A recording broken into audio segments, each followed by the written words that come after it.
Anti-party hopping bill passed an historic occasion. Sarawak's total trade soars over 27% in 2021, and rabies prevention better than cure. Those are the headlines for tonight. Good evening, everyone. You're with me, Douglas Elliott, and this is TVS Nightline.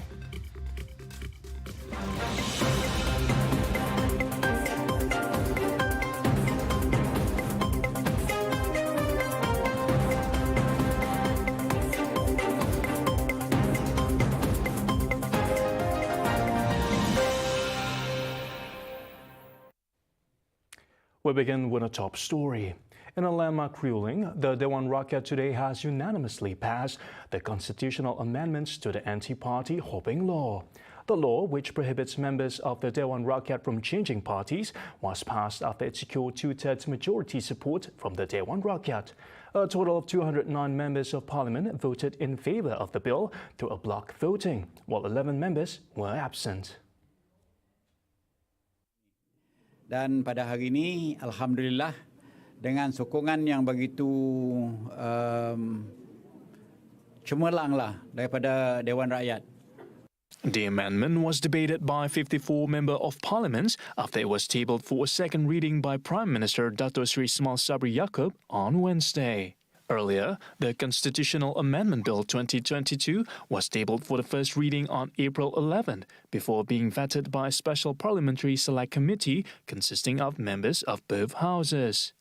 The amendment comprised 4 paragraphs and 6 clauses, including a clause stating that a member of Dewan Rakyat will lose the seat that he won if he switches to another party. Wan Junaidi said that the bill will be brought to the upper house on August 9th for approval, adding that the anti-hopping law would be effective from September. Meanwhile, Prime Minister Dato Sri Ismail Sabri Yaakob has lauded the unanimous nod by the Dewan Rakyat as a clear sign of political maturity. He said such decision exemplified that the interest and well-being of the people are placed first in all project planning and implementation.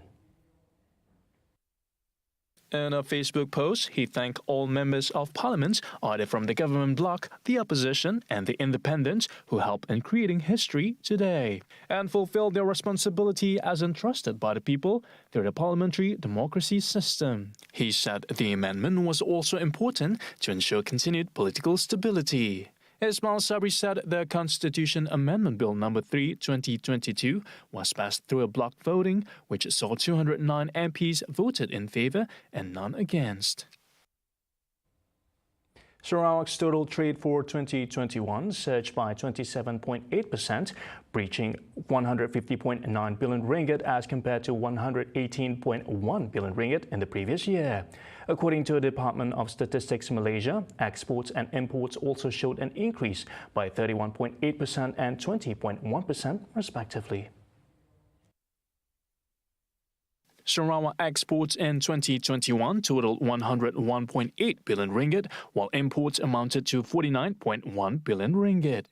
Chief Statistician Dr. Sri Muhammad Uzair Mahidin said the trade balance also continued to record a surplus with a value of 52.7 billion ringgit, an increase of 45.1% from the previous year. Muhammad Uzair said that the increase in exports was mainly contributed by liquefied natural gas, palm oil, crude petroleum, aluminium, and condensate and other petroleum oils. Meanwhile, imports were driven by refined petroleum products, aluminium ore and concentrate, and miscellaneous chemical products. Peninsular Malaysia is the main trading partner that contributes 25.3% to Sarawak's total trade, followed by China 17.9%, Japan 15.1%, South Korea 6.7%, and India 6.6%. Cumulatively, these 5 trading partners comprise 71.6% of Sarawak's total trade in 2021.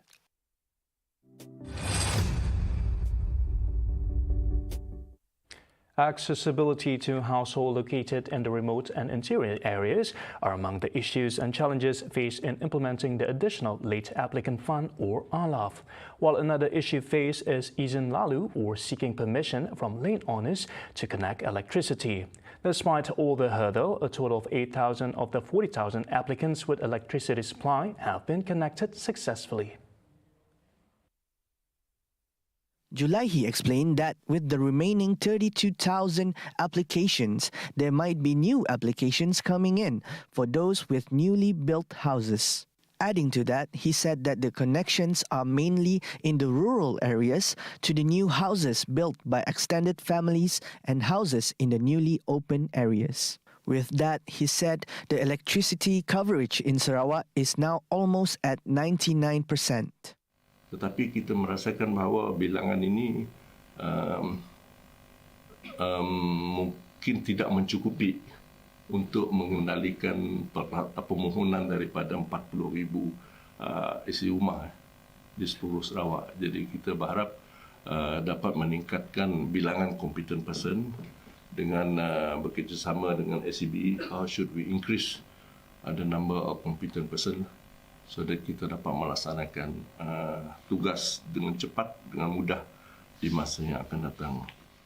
As such, to solve the issue, his ministry organized a 2-day workshop which was attended by 140 participants from government agencies such as the State Financial Secretary's Office, Unit Pendaftaran Kontraktor Juru Runding UPKJ, elected representatives, electrical consultants, contractors, and representatives from the Ministry and Sarawak Energy SEB. The Alaf initiative, funded by the Sarawak government, was initially allocated 80 million ringgit in 2018, in which an additional 150 million ringgit was submitted for additional allocation. Having a healthy community is important for the health and protection of the people. As such, the Kuching South City Council MBKS will be organizing the 2022 Mayor's Walk Around Kuching South on August 21st. MBKS Mayor Dr. Wee Hong Seng said the event is targeting about 10,000 participants, with a crowd helping to clean the streets during the walk. The event will start off with the arrival of participants at 5:30 in the morning. Then we'll have a brief warm-up, Zumba warm-up dance. We begin at 6:30 for half an hour. Then we will flag off at 7 a.m. Registration for Mayor's Walk will be done through the iPeople apps. Later on, we'll let you know how to go in, which can be downloaded from the Google Play Store. And the members of the public who wish to participate in the walk can register through the iPeople app starting today, 28th of July 2022. He told reporters during a press conference at MBKS Community Room, Kuching on Thursday. Furthermore, we said that the Sehat Sarawakku program will be collaborating with MBKS in providing free health screenings during the event. Participants can also join a lucky draw session whereby there will be 4 folding bicycles and electrical appliances as the prize. The Mayor's Walk is an annual event by MBKS since 2017 as part of the Kuching Festival's activities. In 2020 and 2021, the event was not organized due to the COVID-19 movement restrictions. There are about 20 areas in Sarawak that have recorded rabies cases from the period of January to March 19, 2020. According to Minister for Modernisation of Agriculture and Regional Development, Dr. Stephen Rundi Utom, the areas are within a 10-kilometre radius of the previously declared rabies-infected areas, which were last declared in July 2021. With over 70% coverage of the estimated 250,000 dog population in Sarawak vaccinated, once signs or symptoms of the disease appear, fatality is almost certain.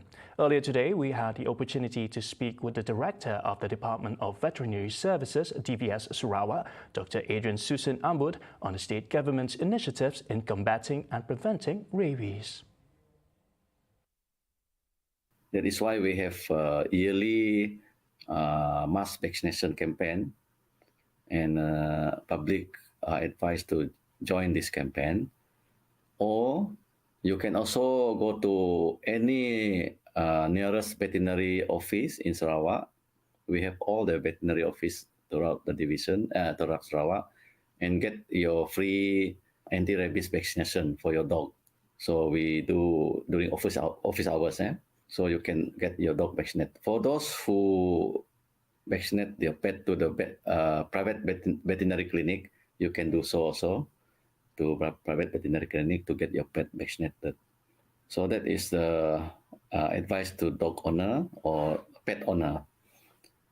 For those who get bitten, as I was mentioned earlier, you need to go to hospital to get further treatment. Don't wait until the symptom appear. If the symptom appear, it's already too late already. And normally, patient with symptom will die within 2 to 10 days when the symptom appear. There is no treatment. So please, if you get bitten or scratched by pets or any animal, wildlife, wash the wound with running water for 15 minutes, and then you should go to hospital to get further treatment. On initiatives, Dr. Adrian said an immune belt will be established along the border to avoid rabid wildlife animals, in addition to mass vaccination of dogs statewide. If we can maintain our vaccination at 70%, then we can eradicate rabies. Our objective is by 2025, there will be no more dog positive rabies in Sarawak. That is our target. So we are working very, very closely with other agencies to help Sarawak achieve rabies-free by 2030, such as the Council, Ministry of Local Government, to maintain dog population in the city, and we have also established immune belt enforcement team to help to establish immune belt along the border from Sematan up to Limbang. So with collaboration with Unit Penguatkuasaan Sarawak, UKPN.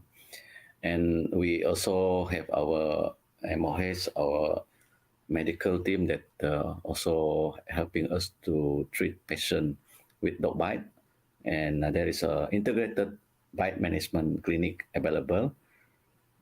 And also continuously doing public awareness campaign, such as through social media, putting up billboard, radio and TV, village to village talk, and so on. So this is the campaign. If we want the public to aware, if you are bitten, you have to go to hospital and get further treatment. Rabies can be prevented. And rabies can be prevented. But if you don't get vaccination, and once the symptom appear, it almost always fatal. 2 children were killed while 2 adults were injured when their house was hit by a landslide in Kota Kinabalu on Wednesday. Sabah Fire and Rescue Department Assistant Director of Operations Misran Bisar said the victims, 11-year-old Noran Jazis and 2-year-old Isa Sabri, were pronounced dead upon arrival at the Queen Elizabeth Hospital. Meanwhile, Siti Noor suffered a broken arm while her husband, Sabri Botong, sustained a leg injury while receiving treatments at the same hospital. Misran noted that they received a distress call at 8:26 a.m. and rushed to the scene. Upon arrival, they found a house occupied by a family of 9, in which 5 of them escaped unhurt when the incident struck. The rescue operation consists of 22 firefighters from multiple stations and ended at 10 p.m.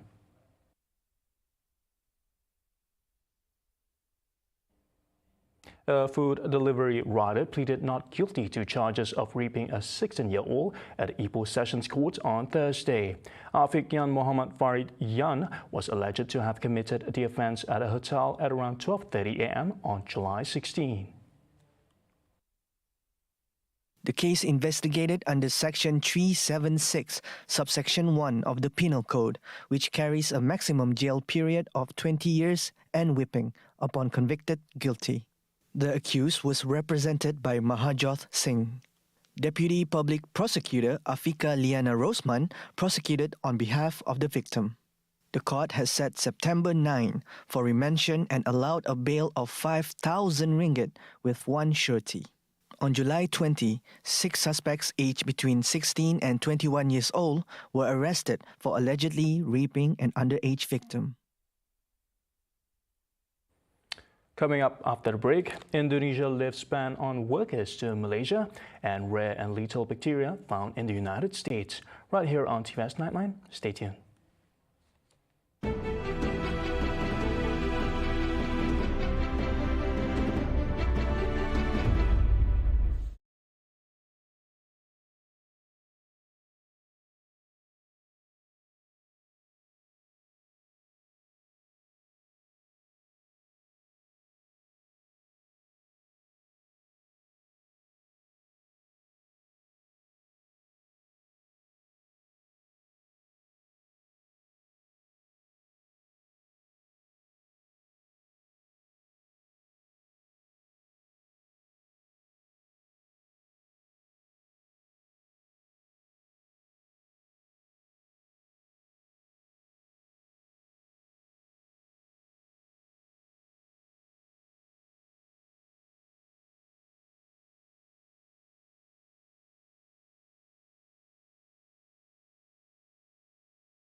Welcome back.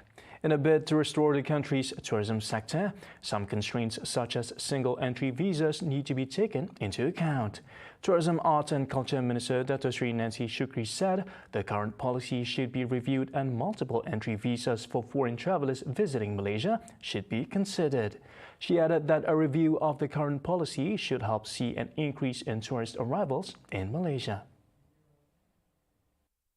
The ministry had written to a Home Affairs Ministry on the matter. Because they come into Kuala Lumpur. After that, they go naik cruise, for example lah, naik cruise pergi Singapore. Nak balik lagi ke Malaysia. We want to encourage that, but they can't come in.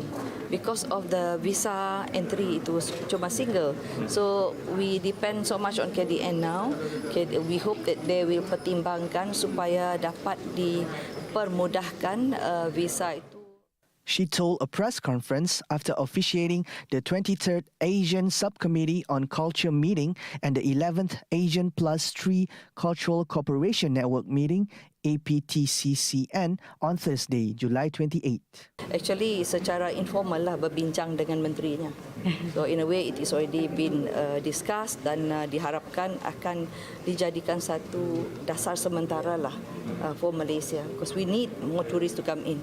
Malaysia recorded a total of 4.5 million tourists into the country so far, and the number will be reassessed in September later.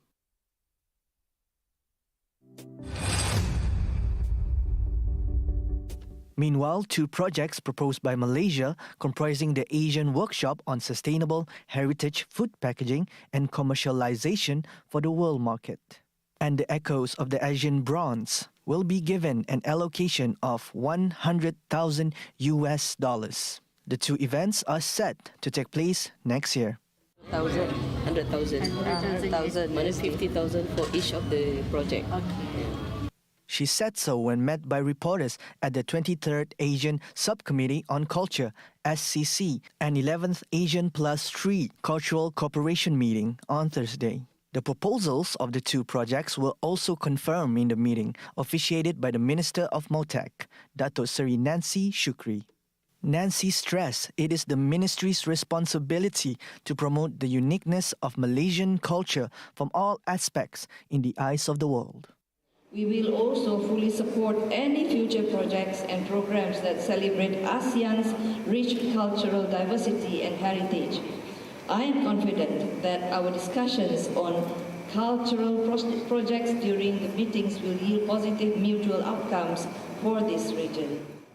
In addition to that, the meeting also discusses the cultural, arts, and the heritage projects that are implemented through Asian cooperation with the Plus 3 countries, namely the People's Republic of China, the Republic of Korea, and Japan. Those intending to purchase petrol and diesel in large quantities and exceeding 20 litres would require a special permit under Supply Control Act 1961 that grants them the entitlement. Domestic Trade and Consumer Affairs Minister Dr. Sri Alexander Nantalinggi said the measure is to avoid misuse of control and subsidized items such as petrol and diesel for personal use. This comes after a public notice by the ministry which states that consumers are prohibited from buying petrol and diesel in containers of plastic drums made rounds online. Nanta clarified that no permit is required to purchase petrol and diesel under the stated 20 litres limit and in emergency cases. Nanta added the permit is free of charge and can be applied online via My Subsidy Permit HAS system or by visiting any nearby KPDN HEP office. Additionally, only selected sectors such as forklift users, agricultural and farming sectors, food industry entrepreneurs, rural residents, water transport users and part-time fishermen are those granted with the permit. And Indonesia has agreed to lift its restrictions on the entry of its workers into Malaysia beginning August 1st. Human Resources Minister Dato Sri M. Saravanan said employers who wish to employ Indonesian workers can start recruiting from Monday next week. Saravanan said Indonesia and Malaysia have agreed to integrate the existing system between the Malaysian Immigration Department and the Indonesian Embassy in Kuala Lumpur for the recruitment of Indonesian domestic workers. The system will act as a single channel for the recruitment and entry of the domestic workers into Malaysia as agreed in the previous Memorandum of Understanding, MOU.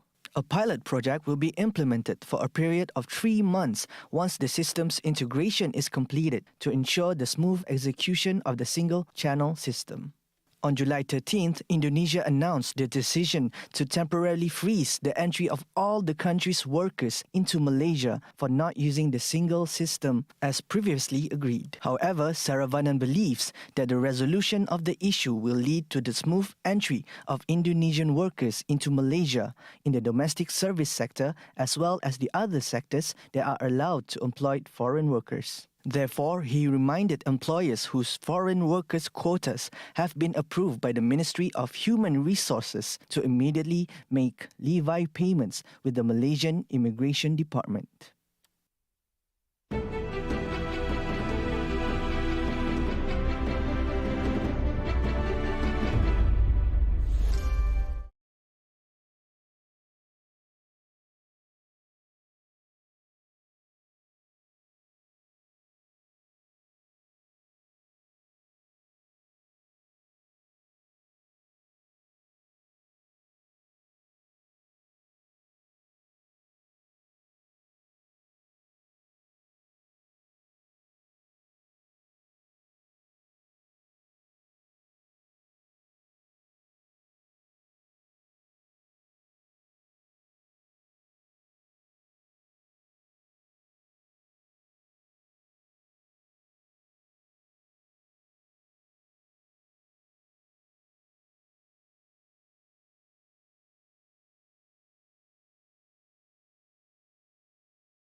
You're watching TVS Nightline.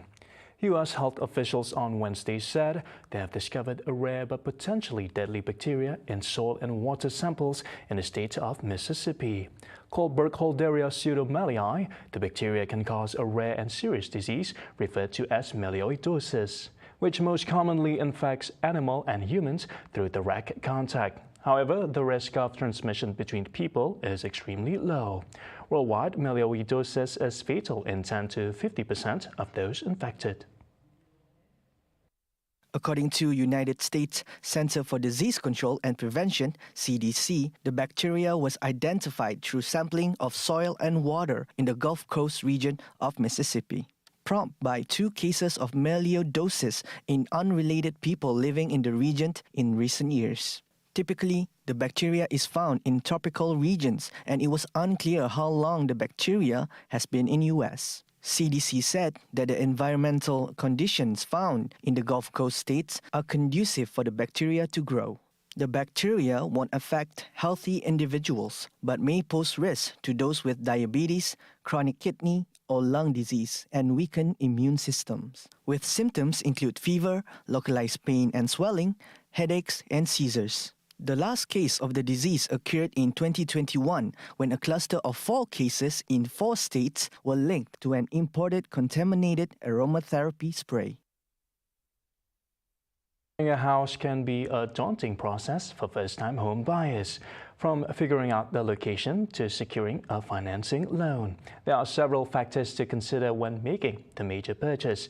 Tomorrow on Sejahtera Asia, Ghazali and Jessica will be speaking to mortgage broker Faisal Mahdi, where he will share several tips to ensure the success of applying your home loan.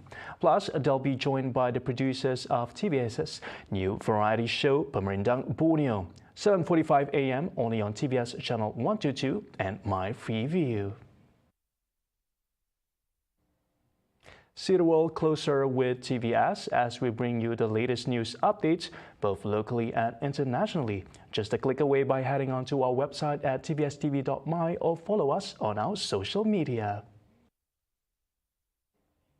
And that's all the time we have for TVS Nightline. I'm Douglas Elliott. Thank you and good night.